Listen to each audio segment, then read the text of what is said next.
Good evening. It is a great pleasure to welcome you to today's webinar, a partnership between CEBRI and the European Union delegation in Brazil. I would like to welcome the panelists and who will be duly introduced by Carlos Milani, the moderator.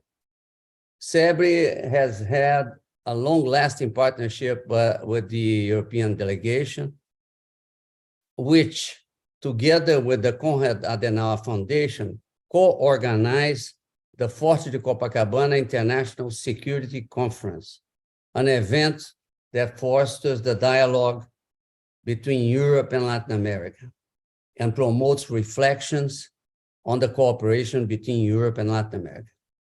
In 2021, CEBRI's multilateralism program and the delegation started the project Economic and Political Realignments, European Contributions.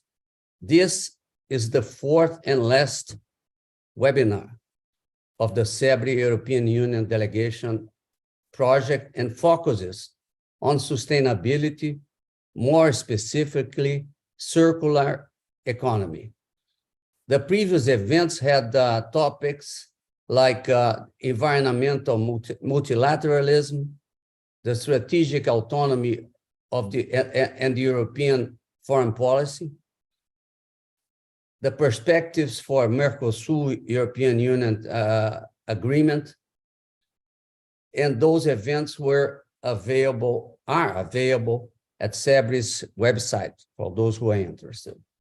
The objective today is to discuss how we can think about new economic models that have less impact on climate, biodiversity, and people's lives. According to Global's Resources Outlook 2019 from the International Resource Panel, the world's material resources extraction and the processing accounts for more than 90% of global diversity and water stress impacts. Approximately half of global greenhouse gas emissions. This intense extraction of resources is due to the linear economic logic in which we live, where there is still little reflection on eco-design, recycling, and the impact of life cycle and what we produce. Therefore, today we will talk about the possibilities between Brazil and the European Union to rethink our economies in a more responsible way. I would like to thank my friend, Ambassador Inácio Ibanez, for this long-lasting partnership with the European Union delegation and for promoting bridges between Brazil and Europe on such essential issues for international relations. To continue this opening session, I pass the floor to Ambassador Inácio Ibanez, who will also then transfer to Carlos Ibanez as the moderator. Thank you very much for all of you. Carlos, Inácio, please. Muito obrigado, José Pio. It's a great pleasure to be here with you. Usually it's the other way around. I'm in the other side of the video conference and you are here in the office of CEBRI. But this time I'm very pleased to be here. You don't need any excuse to come to Rio. It's the normal place for all of us really to come. It's a beautiful city and we are very happy to be here. But in this opportunity, I will say I have also an additional good excuse to come to Rio. We are having these days the visit of our commissioner, the Commissioner for Environment, Sinkevicius. He's the second visit he's doing as commissioner to Brazil. He was here just 1 year ago, a very quite different situation, I would say. And he was also, of course, at the time trying to engage with the Brazilian government on issues of his responsibility, which is also all the environment. And now he has decided, with the arrival of the new government, with the arrival of President Lula, especially with the very good start of this government on sustainability issues, the fact that President Lula was in Sharm el-Sheikh even before he was he assumed as president, was a good demonstration of how the sustainability agenda was going to be important. But also, I will say the nominations of the minister he has been doing is also a very good proof that we have, I would say, a very close and strong partner in Brazil. And that's why the commissioner wanted to come very early. He had the chance to see the Minister Marina Silva when they were the two of them in Davos, and there they spoke of the importance of the commissioner to come here. We were yesterday in a very intense agenda in Brasilia.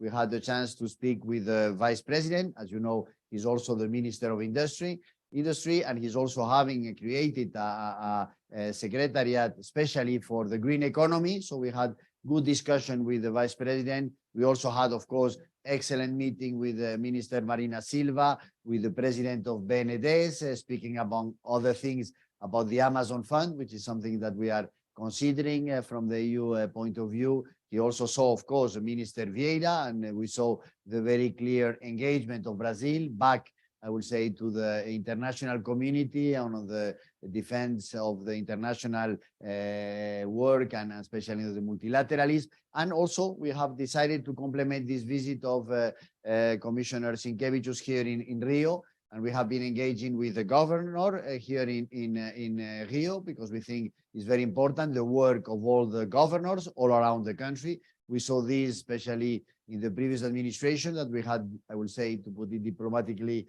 difficulties on being understood on our messages on that. On the contrary, from the states, we got a very good support on that. So we wanted to keep this engagement with the states. Of course, also with the municipality of Rio. It was said by the commissioner, whatever you do in Rio has a visibility all over the world. So that's a good place where to promote an agenda like the one of the circular economy. And this is the idea of the debate today, and what really the EU, like it's the ambition that we have, first to insist on how important Brazil is for us. They are a strategic partner for us. And I will say that the more we are able to find allies, to find partners, to find countries which are working with us in the same direction to promote this agenda sustainability, this agenda of the circular economy, the more important it is. So I'm very pleased to keep this engagement with CEBRI, even if, as Jose Pio has said, we are on the last part of the last chapter of this series. It does not mean at all that we are going to stop. Our cooperation with CEBRI is going to be followed in the future. We are very pleased to have CEBRI as a very strong partner here. Of course, as you mentioned, also with CAS on the Forge Copacabana, who is very close to come, and it will be another opportunity to come back to Rio. So thank you very much for inviting us, and we will have this. Carlos is going to make the presentation of the panelists, so I will not would go on his work, but I think we have brought a very good panelist, but Carlos to present him and her. Carlos, back to you. Thanks, Pio Borges, for this invitation. It's really a pleasure to be moderating this session today. The topic that we are going to be discussing is circular economy, opportunities for the strategic partnership between Brazil and the European Union. It's a key subject. Of course, the idea of a circular economy, its content, it's not new. We've been discussing eco-development since the 1970s. I remember Ignacy Sachs, Maurice Strong, who during the Stockholm United Nations Conference on Human Environment had defended the idea of an eco-development based on this famous triangle. One ace would be social justice, the other ace ecological prudence, and the third ace would be economic development. I think we are back again. 50 years after that, we are back again to the same subject. We are back again to discussing development, now in view of a bigger and very important crisis that we are facing, which is the climate emergency, which are the crises of the Anthropocene, as we call it currently. And I'm very pleased to welcome two great panelists to this debate. They are going to speak. We are going first to listen to our European fellow, Luca Perez, who has this Luca Italian, Perez Spanish, but he's Italian. Luca Perez is currently deputy head of the unit responsible for bilateral and regional environmental cooperation at the Directorate General for Environment of the European Commission. This unit is very important because it leads EU's environmental diplomacy and the external projection of the famous European Green New Deal, including in the area of circular economy. Luca has a long curriculum. I'm going to be very schematic here. He's got a huge experience in dealing with environmental issues, and he also holds a master's degree in economics of tourism and sustainable development, and a BA in international relations and development studies. Welcome, Luca. It's a pleasure to have you here. And after Luca, we are going to listen to our Brazilian fellow, Beatriz Luz. Welcome, Beatriz. She's a chemical engineer. That's great to be talking to engineers too. And since 2015, she leads Exchange for Change Brazil, which is an independent organization, correct, Beatriz, whose mission is to drive the circular transition here in Brazil. Together with international partners, she supports companies and governments, local and federal state governments, in adapting global solutions to the Brazilian reality. She also has a large trajectory in terms of experience and background. I'm going to be very schematic. She coordinates the Circular Economy Hub in Brazil. She's a pioneer, and this hub is a pioneer and practical ecosystem that brings together companies of various sizes and sectors, such as Gerdau, Nespresso, Electrolux, among others. And the goal of this hub is to educate, transform, give capacity building, and enable the development of circular, collaborative, and large-scale projects. Welcome to our debate, Beatriz. Each of you have more or less 15 minutes for your presentations. I'll be controlling the time, and I'll just give you like a quick touch like this for you to conclude if ever that's necessary. Luca, you have the floor, please. Well, thank you very much, Carlos, and good afternoon, everyone. I'm very pleased to be here. The commissioner already explained what is the objective of my mission. I'm here to accompany the commissioner to engage with Brazil on environmental issues. We're very excited about the new administration and the potential for cooperation across the board. Of course, in the context of this webinar, the topic of circular economy is of particular interest. And there, besides, it is important to engage at multiple levels and engage across institutions. The first point I want to make before moving on to the slides, which I have for you, is to emphasize that the circular economy agenda is not just an environmental agenda. It's an agenda which is all about developing a different type of economic model that really tries to turn the environmental challenges that we have in front of us into opportunities for a different type of growth, different type of economy, and new social opportunities. So I'll go very quickly through the slides to present a bit of the EU experience. I think someone will have to move the slides for me because it's not working. Okay, now. Yes, and maybe I'll start from here. I think the president already mentioned some of the statistics. So I'll start by focusing on why are we doing it and why we as the European Union, we think that the circular economy agenda is so important. In a nutshell, basically, we are consuming and burning through resources at a pace which is simply unsustainable. By 2050, if we continue at this pace, we will be consuming resources as if we had 3 planets Earth. This is obviously not a practical and viable proposition. We must change, and we must change urgently. The vision that the EU has been putting in place. Next slide, please. It's a vision for comprehensive change across the board. It was mentioned, it's a European Green Deal agenda, which, as you will see, has circular economy as one of the main axes. We have, since a decade, been implementing a series of circular economy action plans, but it's also about making circular our systems, the industrial system, the energy systems, mobility, et cetera, et cetera. And I will share a bit of some of the concrete proposals that we've been putting forward and working at the European level. Next slide, please. And the next. I mentioned already the issue of the multiple benefits of the circular economy. It's about promoting greener and more resilient value chains. It's, of course, about protecting nature, reducing impacts on biodiversity, reducing greenhouse gases emissions, especially in sectors that are very energy and resource intensive, and where circularity can be a big part of the solution to meet our carbon neutrality objectives.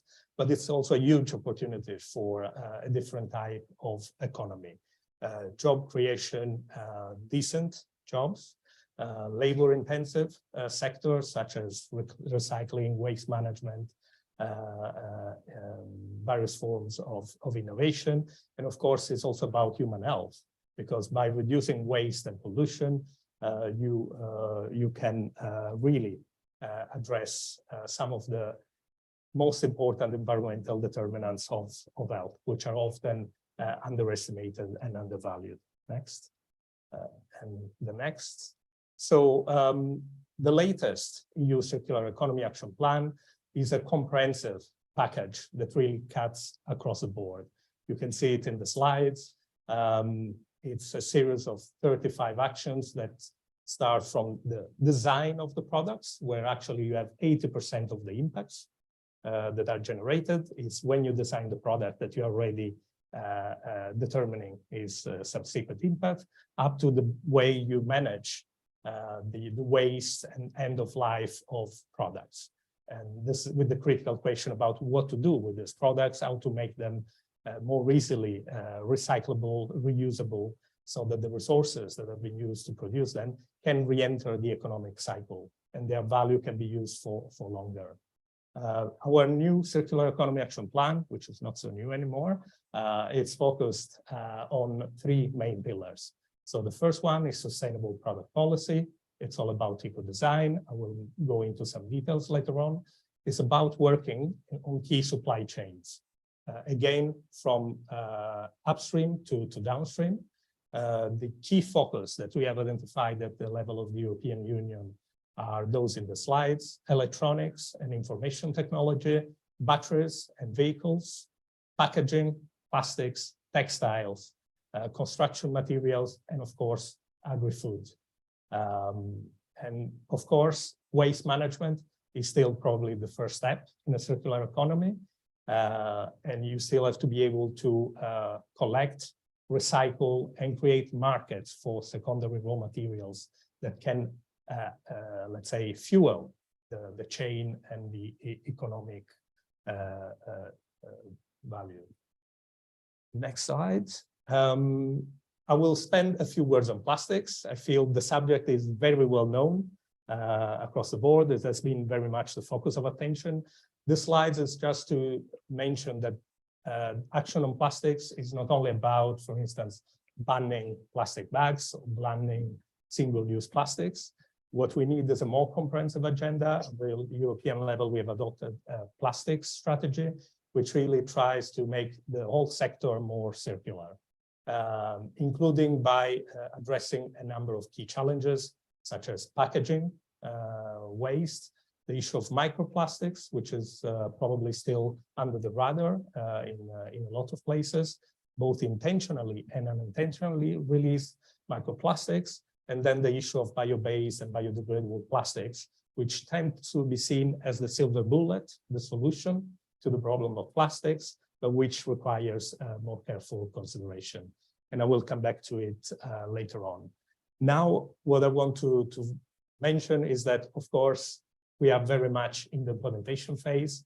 The European Commission has been doing a lot of work in the last 2.5, 3 years to deliver on this action plan, on the 35 measures. I will not go through each and every single initiative that I put on this very rich slides. I will focus on some of the most significant action, starting with the next slides. So the eco design regulation. So it's a new proposal that the Commission put on the table. Many of you are familiar probably with regulation and systems for energy efficiency designs of products. What we've done in the European Union with this proposal is basically to build on a well-functioning and existing system to promote energy efficiency in electronics, for instance, which have produced a lot of savings, and basically enlarge it in the future to accommodate, to make basically every product placed on the European market sustainable, including requirements such as product durability, reusability, recyclability, presence of hazardous substances in the material, recycled contents, and so on and so forth. We have introduced, or we will introduce, an obligation of having a digital product passport so that the consumers and every actor in the supply chain can have full information, full and transparent information about all the product properties of a product. And the objective, of course, is to make sure that products on the European market have an extended product life cycle, that we fully understand the environmental and carbon footprint of this product across the life cycle, to prevent waste, to ensure that we expand this markets for secondary raw materials that go through the economic, let's say, cycle. Next slide. And of course, the benefits are clear for the environment, but it's also about creating opportunities for the businesses, reducing the material cost, increasing competitiveness, reducing dependency on raw materials in some cases, which is quite relevant from a geopolitical perspective in the current state of affairs, but also helping consumers to make better and more informed choices.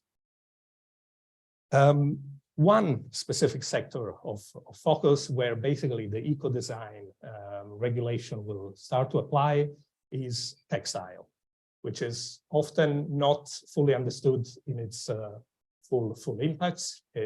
When you actually look at textile, it's the fourth highest impact in terms of carbon emissions and biodiversity loss. So what we need there is a whole change of system. What we say in Europe is that we want to make a fast fashion out of fashion, to basically make sure that the textile sector becomes much more, let's say, circular, so that we avoid, that we recycle more the materials used, that we manage it more, let's say, wisely, that we tackle issues such as greenwashing, which we see a lot on the European market, that we stopped, for instance, wasteful things such as the destruction of unsold goods and materials, and that we have a better collection for the systems to extended producer responsibility. Next slide. And the next, give it a try. Yes, empowering consumers, and I will go quickly through this, is a very important part of this work, because only by providing the consumer with the right information that you can really ensure informed choices. So what we have done in the European level with this and with another proposal on green claims is to really try to tackle greenwashing, ensuring transparency on the market, and ensuring full information. Let me drill down on the issue of packaging and packaging waste. It's a very new proposal that we adopted at the end of 2022. It's all about tackling a sector which, at least in the EU, is by and large one of the biggest culprits in terms of amount of waste produced per capita. And the objective is really that by 2030, we will have full recyclability of all packaging waste, that we actually produce even reuse wherever is possible, and that we create systems for returning a lot of these packages.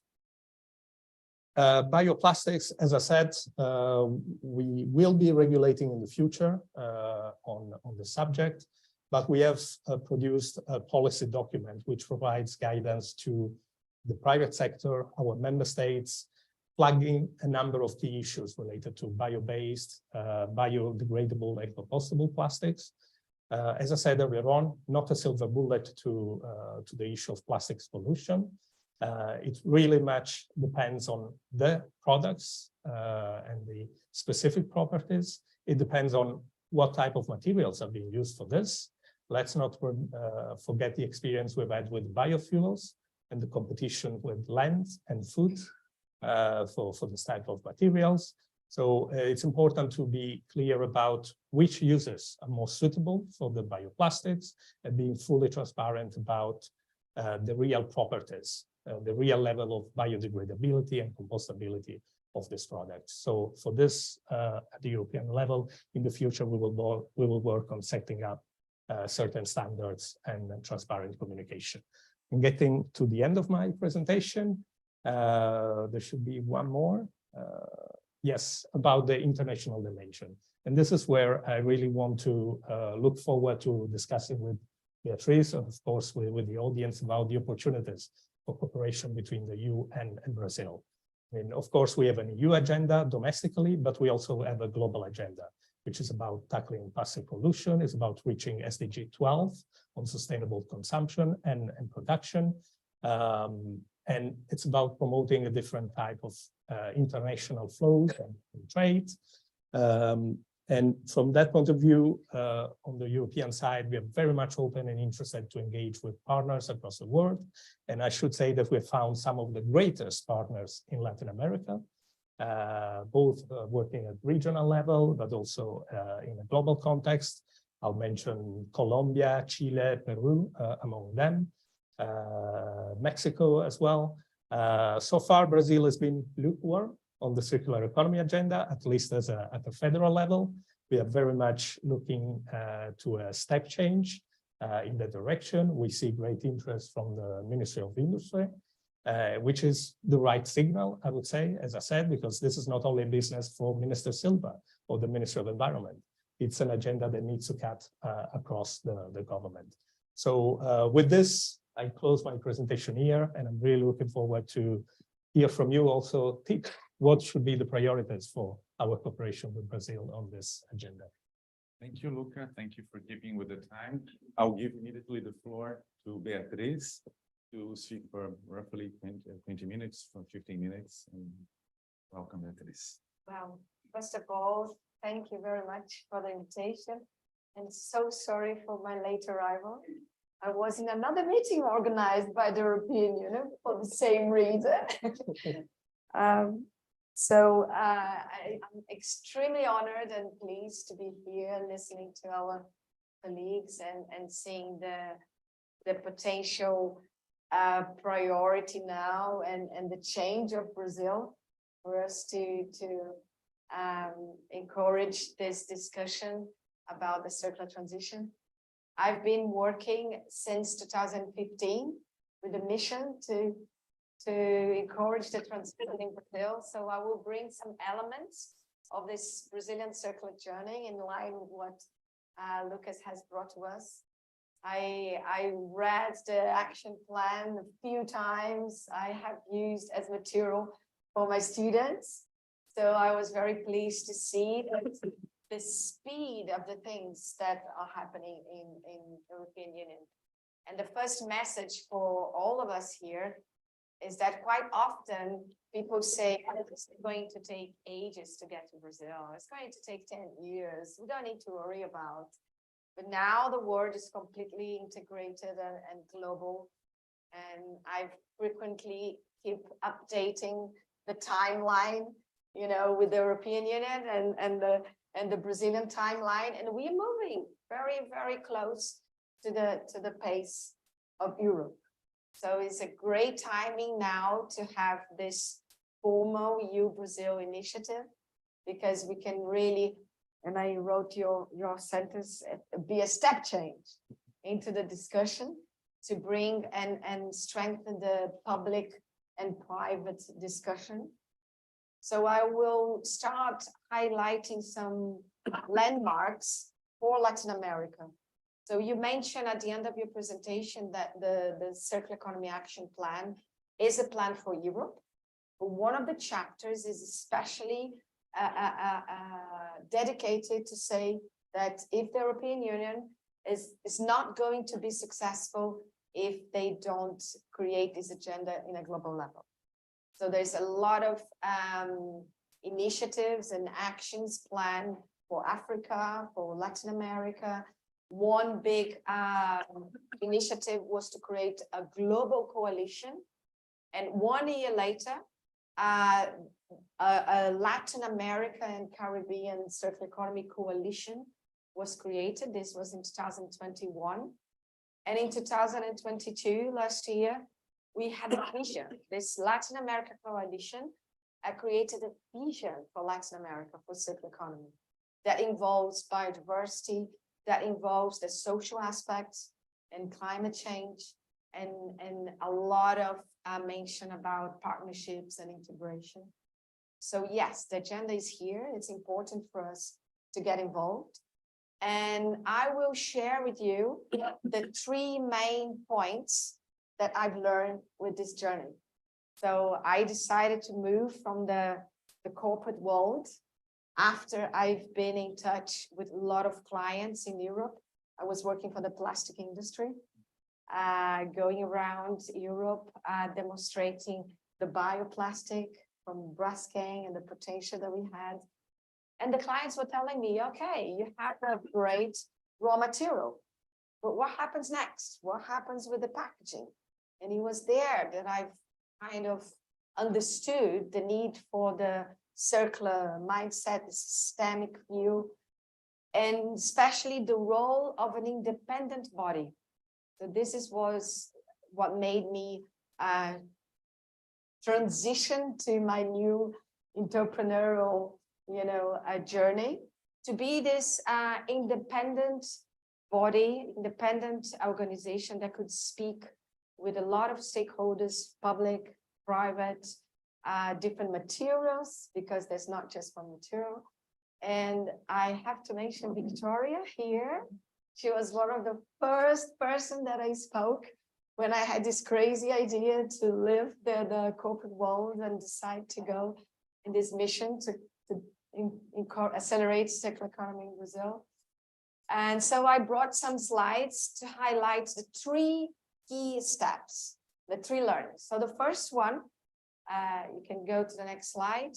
The first learning on this 8 years is that we need to understand that technology is only one part of the solution. We have amazing science and technology centers in Brazil developing incredible technology, but we have to integrate. We need this systemic view. And one thing that Europe is very good about is creating the market pool, the demand for new materials, the demand for recyclates, creating incentives and public policy. We are very good in market push, so we need to learn how to do the market pool. So the technology has to be seen. You can move forward, and I will bring an example. Please go another click. A very practical example. ETC Bio is an institute in Recife that has developed this research demonstrating that the mango seeds can be used to produce nanocellulose. what's nanocellulose and what we can use nanocellulose for. Nanocellulose, has a potential market of $783 million, and it can go to cosmetics, pharmaceuticals, aerospatial. And if you click one more, we'll see we have a startup financed by the São Paulo Innovation Fund developing this technology. But we have the mango producers there, we have the technology here, we have the market, the cosmetics demanding new materials.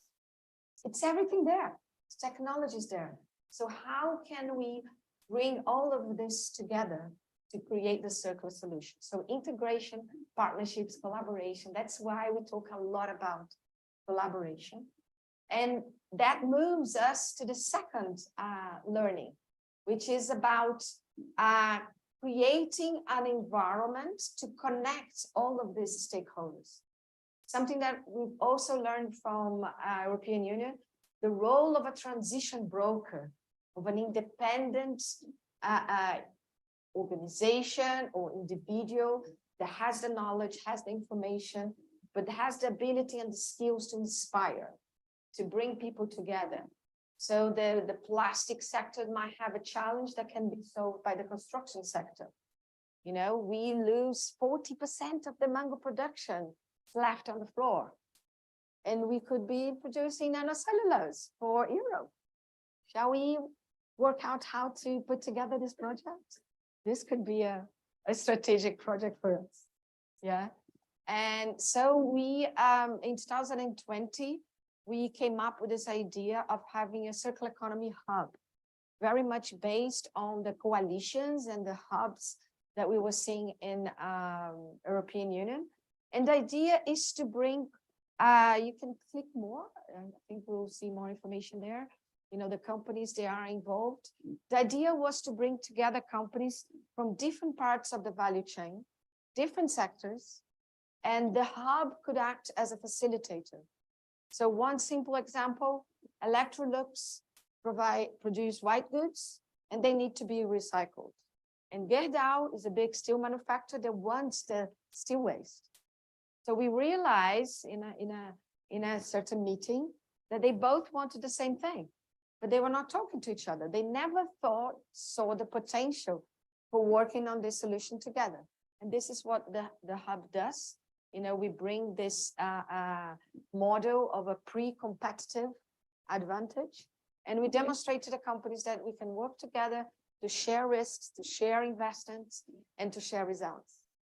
And in working in that model, we can accelerate and bring things into scale. And we need to understand that this facilitator helps to bring companies together, helps to make them more confident that they can share the data, and then we can move to the solution. So we'll see in the next slide the methodology that we came up as a result of working with this. So we created 7 steps. Oh, how do you do that? Well, you know, by doing hands-on projects, we realized that we have 7 steps to go to build circular initiatives. So the first one is to understand what the circular economy is about, understand this boundary, this extended boundary, because the innovation world talks a lot about finding the point that is crucial for this, finding the pain of the company, and then finding the solution. But what we realize is that there are a lot of pains around the value chain. So we can solve one, but then you have another problem there. And in order to have a circular really solution, we need to integrate, you know, the discussion. So the second phase is to understand this new governance, because we need to change responsibility, change roles, understand that the solution will only come from 2 people work together, 3, 4 different skills, multidisciplinary teams. And only by going through this journey and creating a trustful environment that we can design the pilot, design the solution, come up with the budget and the actors to really make into practice. So the third and last point of learning, you can click to the next slide, okay, is about creating this favorable environment. You can move forward.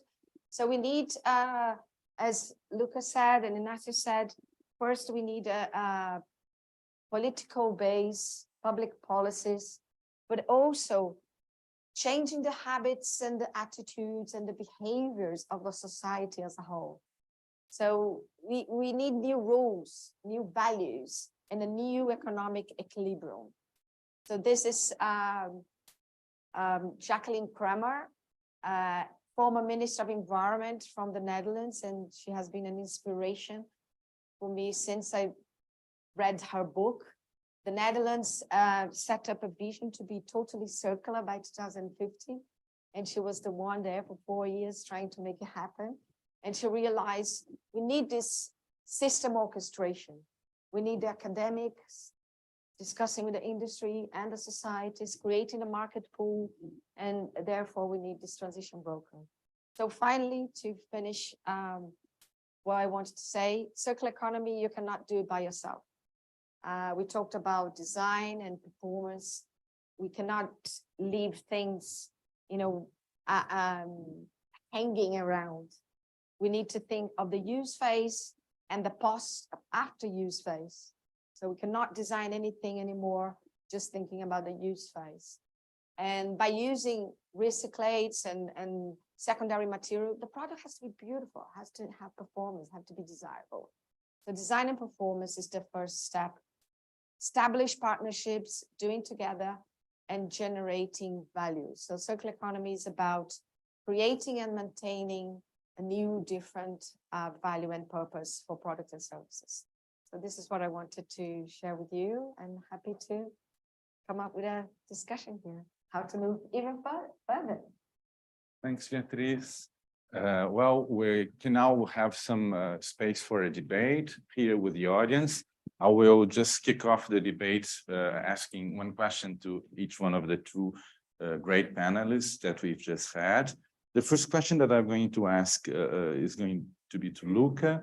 You mentioned a lot, Luca, these criteria of extended behavior, extended producer responsibility, right? And I think that is extremely important, particularly when we take into consideration the strategic partnerships that the EU has with key developing countries. You mentioned Latin America. Latin America hosts, several mega diverse countries. Brazil, Peru are examples of these mega diverse countries. These are not countries that are exempt of problems in terms of development and in terms of policies to be implemented, and the politics of these policies are not always extremely clear, of course. And then my question is, how do you interpret and how do you this vision, which is extremely important, and I think that it goes back to many years ago. Again, I say eco-development was talking about all this in the 70s, right? And there were bright ideas brought forward by my former PhD supervisor, Ignacio Sachs and Maurice Strong. But this battle has not been won, right?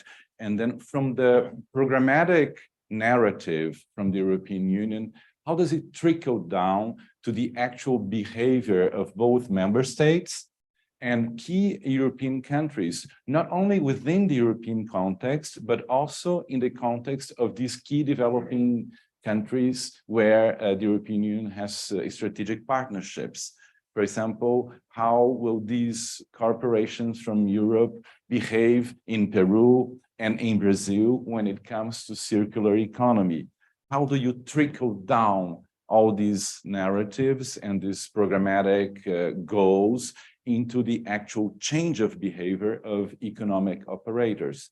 Because many of these economic operators are going to adhere voluntarily to these programs, right? There's not going to be a code, a compulsory code of conduct. And how will you, influence the decision-making of these huge economic operators who are very much, accustomed, take the 50 years back of economic development history, and these corporations are very much used to negative externalities. And circular economy proposes the opposite of negative externalities. How do you convince the key economic actors to behave accordingly? That is my question. I mean, the key economic operators, of course, I mean, and from Europe. I mean, I'm not talking about China, which is another issue. I'm not talking about the US. I'm not talking about Japan. I mean, these are other issues. Let's just keep it to the European Union. And second, Beatriz, I mean, taking into consideration that we have here our almost senator, Alessandro Molon, right, who proposed the Brazilian Green New Deal and is one of the main voices here in Brazil defending this transition into a new economic development. I think it would be important to hear from you, Beatriz. How do we take this circular economy into the transport and logistics sector of the country? Because I think that normally when we talk about Brazil and energy production and energy consumption, in the field of energy production, we always, I mean, governments, economic operators, scholars in Brazil, we present that Brazil has a clean energy matrix, which is true to a certain extent. I mean, hydropower does not emit CO2 and other greenhouse gas emissions. It produces other sorts of social environmental conflicts, it's true, but in terms of climate change, it's cleaner, there's no doubt about that. But when we come to the transport and to the logistics, we are very much dependent on oil and on roads, right? And then how are we going to make this transition into a circular economy, taking into account our, I mean, key dependence on the fossil economy, which tends not to be very circular in its own means and in the mindset and in the way it I mean, develops in Brazil and globally. These are my two questions, and I open the floor to, I don't know if Alessandro Molon would like to say a few words, maybe later, okay? Or if there are other questions from the audience in the chat, no?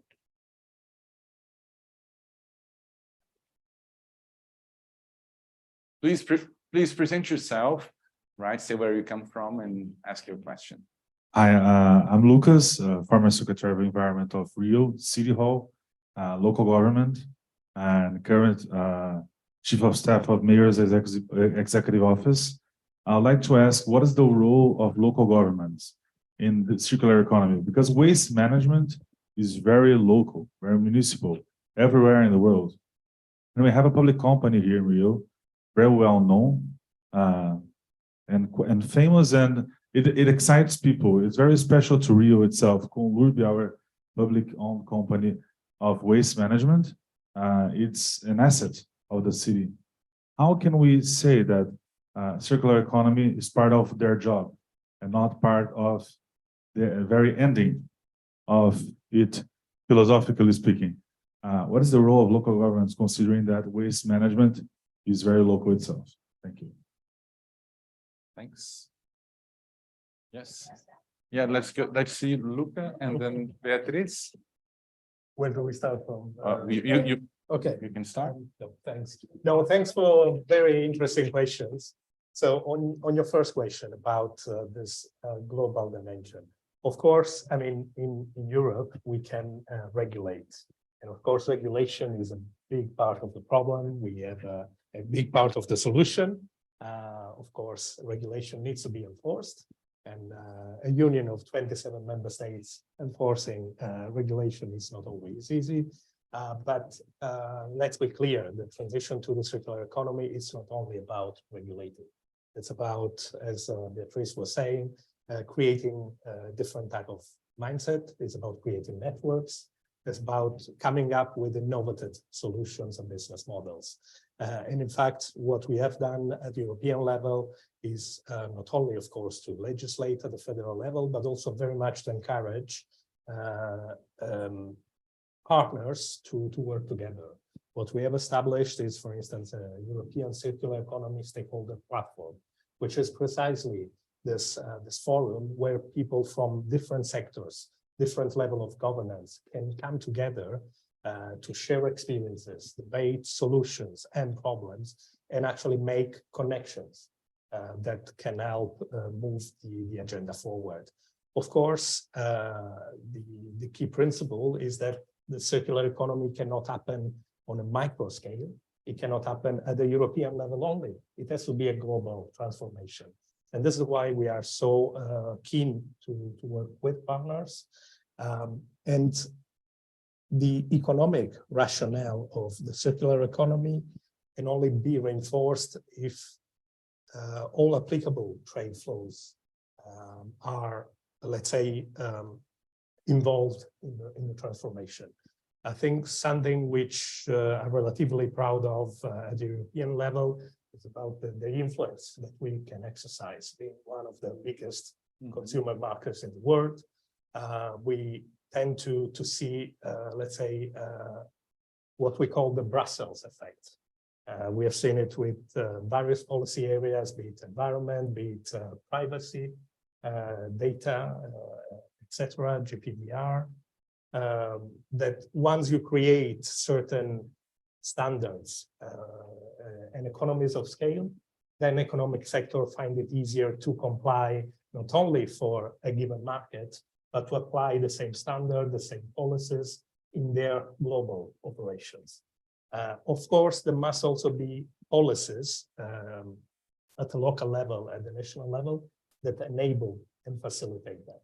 And that's why the part of the dialogue, both bilaterally or regionally, is so important, because if we align policy, if we align standards, then we make it easier in a way also for businesses to operate and create this global value chain where waste created by some actually become a resource for another economic operator, for another national economy, and we create complementarities. Thank you, Luca. Beatriz? Wow, there's so many things to say. From where should I start? Transport and mobility. Very recently, I started working with Hyundai, an automotive company, that has a global strategy to move towards electric. We've seen in Europe, this is a very important debate because it's a source of high emissions. But when we look at Latin America, despite the fact that we have a huge continent and, you know, very huge distance to move and great logistics, we have ethanol. We have a biofuel that it has been proved already that the emissions of a car fueled with ethanol and an electric car can be very similar.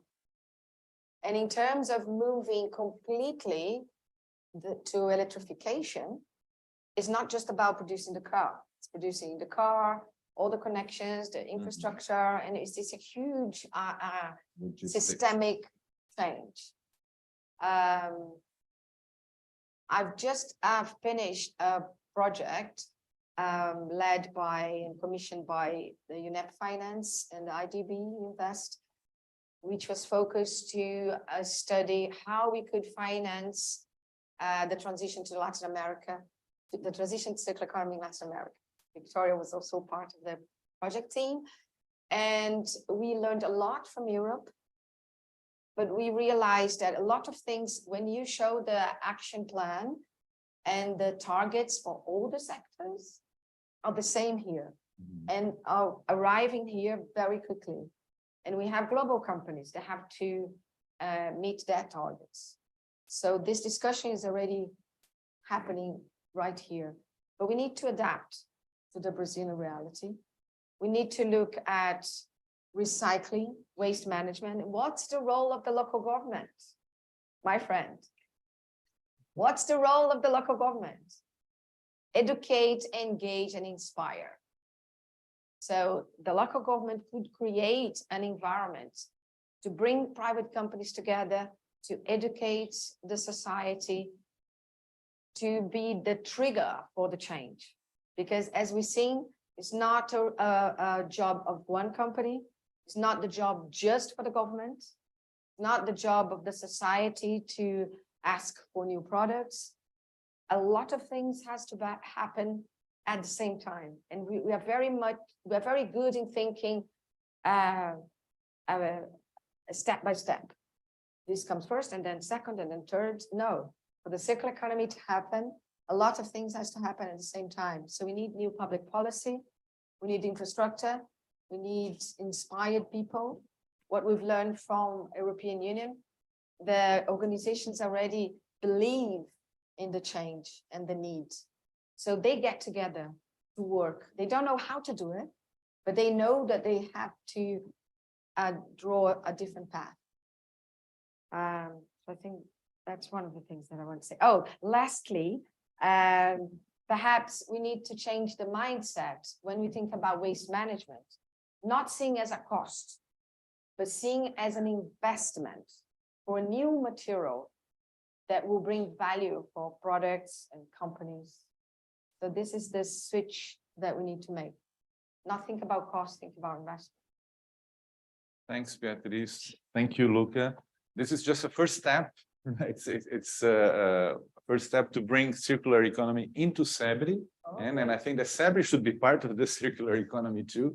And I'd like to thank you, both panelists, for this great discussion. Of course, we could be discussing here for at least 1 more hour, but we don't have that time, unfortunately. I'd like to thank once again Pio Borges for this invitation, and I'll give the floor back to Ambassador Ibanez to make the concluding remarks. Thank you.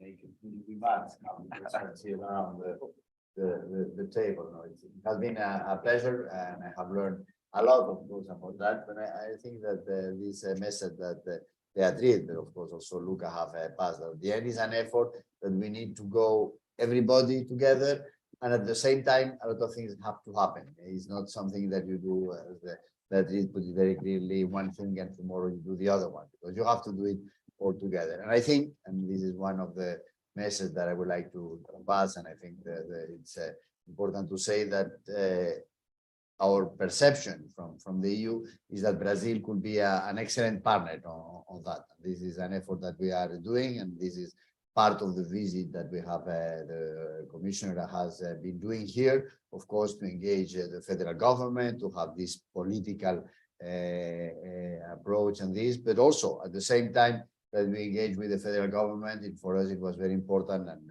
choosing Rio as an example to do it with the governor first, but of course also with the city council. And what we wanted to put it really as a model of something we can do. Of course, we will be ready to do it with other states and with other municipalities, but we always think that Rio could be an excellent example. It's something that whatever happens in Rio, it's seen all over the world. So if we are able to put good examples, and today we have had several of them, also today when we were in discussing with the governor, but of course also with the team of the Prefeitura, it was very clear that they are very good examples already there, and we have to construct on that. And as we always say, at least from the EU delegation, the Europeans, we don't think we have the solution for everything. We have very few solutions, in fact, but what we are is always ready to engage in finding solutions, because we think that the problem we are facing are global problems. What is happening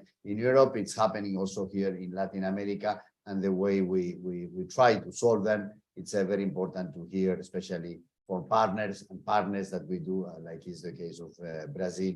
We share values, we share a democratic system, we share, of course, a model of the economy. So these things are something that we have to work. And really, once again, to thank CEBRI for the partnership, Jose Pio, but of course also Carlos.